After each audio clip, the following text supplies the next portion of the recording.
Hi, welcome to JetSupport. My name is Leslie Koelkers, and today we're working on the Falcon 50 again. Puts a smile on my face every day. We're going to look at some corrosion. Let's go.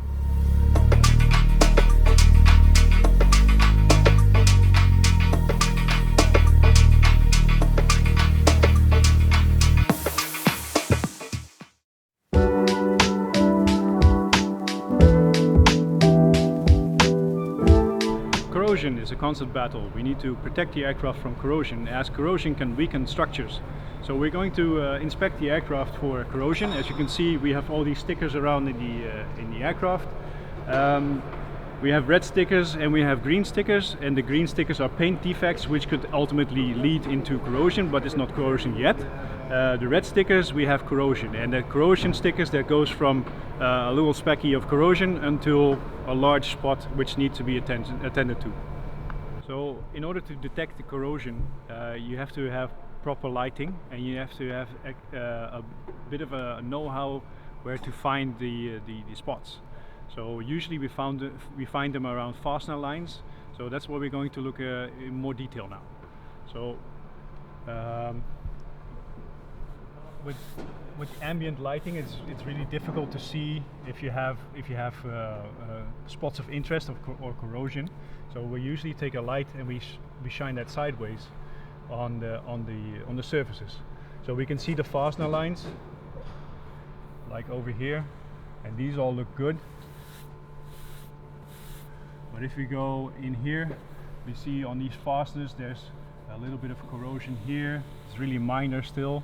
But here, next to the fastener line, we already have a larger area here. This is a point of interest. So when we find this here, we put a sticker. This is a red sticker. We put a number on that, and we have a tracking sheet where the number corresponds with the progress of this corrosion spot.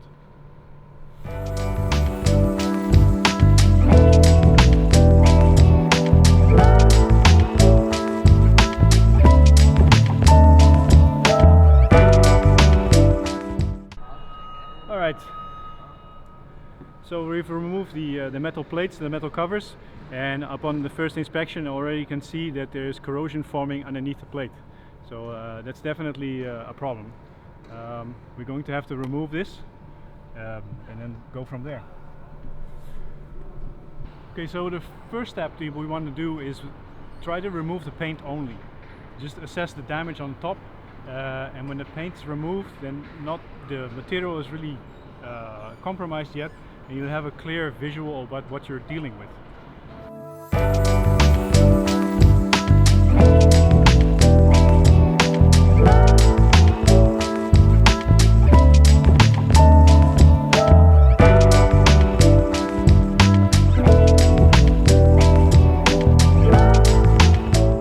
So I've just removed the corrosion of the spot that we just showed, and the type of corrosion which I found in there was the intergranular type of corrosion.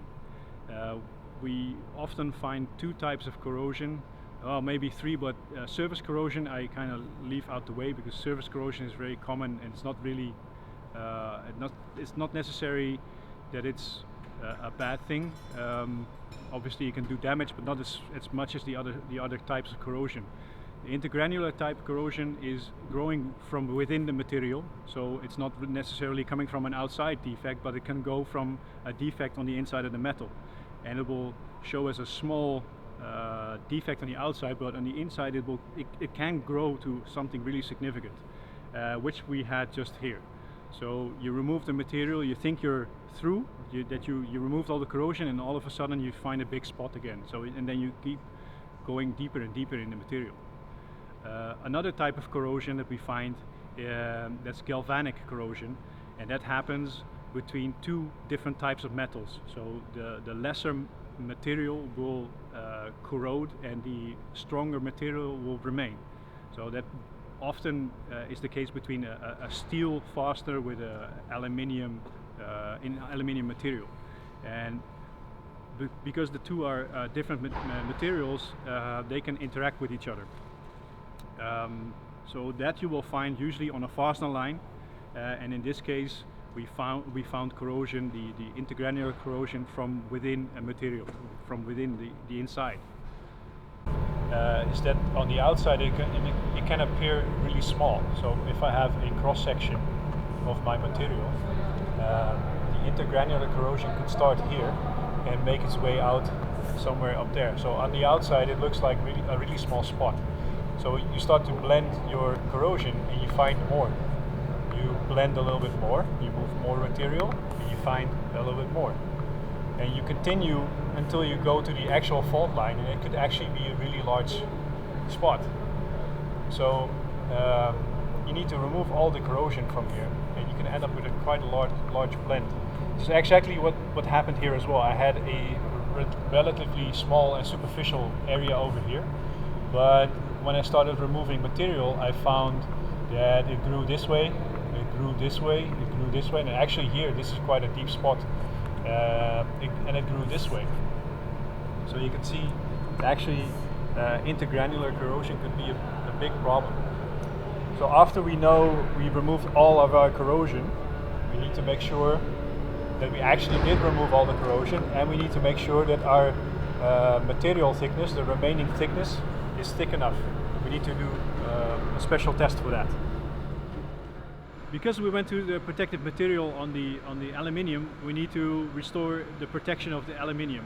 At least for now, for so far, until the NDT will determine the remaining thickness and confirm that all the corrosion is removed. So we will apply a dioxidine, which is a phosphoric acid, so that's in this container here. I poured some in here for now, so then we don't contaminate our container. Really important to use a plastic, a non-metal brush to apply the material. So yeah, phosphoric acid, that's the good stuff, don't get it in your eye. And we apply an allodyne, and the allodyne will protect the aluminium at least until we go to the next step. So the acid will etch into the material, and the material will then have all the remaining contaminants removed. So it will, the allodyne will adhere a little bit better to the surface. It removes greases, remaining corrosion, and it opens up the structure. So we need to keep this wet for a little bit. I thoroughly rinsed the acid off from the corrosion spot with demi water. As last step now, I'm going to apply the allodyne. That's it for now. Thank you for joining us. I'll catch you next time.